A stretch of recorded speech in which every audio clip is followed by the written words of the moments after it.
Et ce dimanche à 16h, l'autre demi-finale, celle des sudistes entre Valence d'Agen et Colomiers.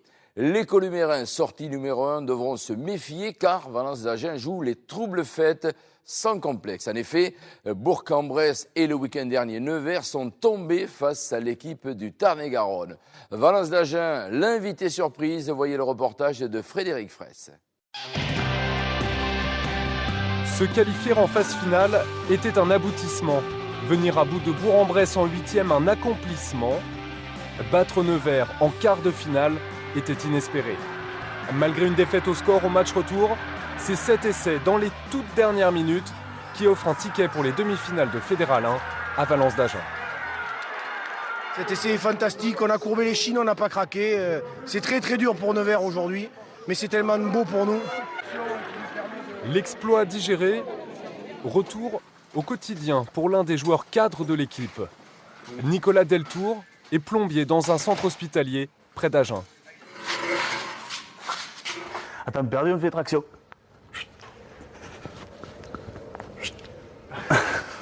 Et après, tu reprends les outils. Voilà.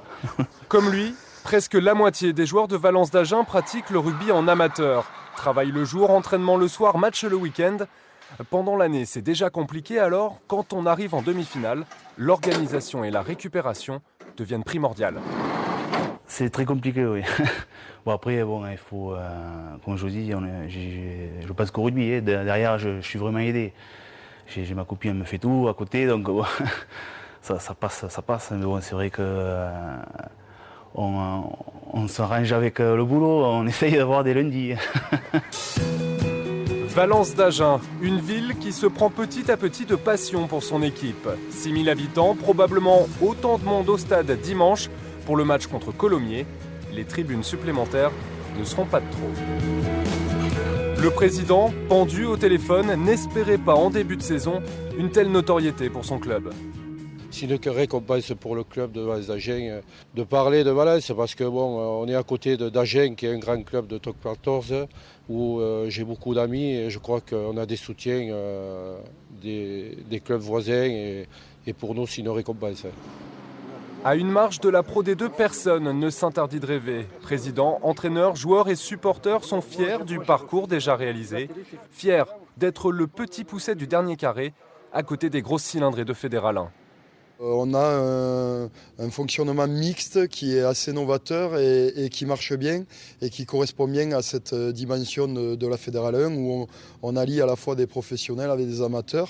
Et je pense qu'à Valence, on ne dévoilera pas tout, mais on a trouvé la bonne formule. Bien dans leur tête, les Valenciens donc. Mais les corps sont un peu fatigués avec l'enchaînement des matchs, alors le programme de la semaine a été allégé. La mécanique de jeu est rodée, ce qu'il faut, c'est recharger les batteries le plus vite possible et pour ça, une séance collective de piscine est idéale.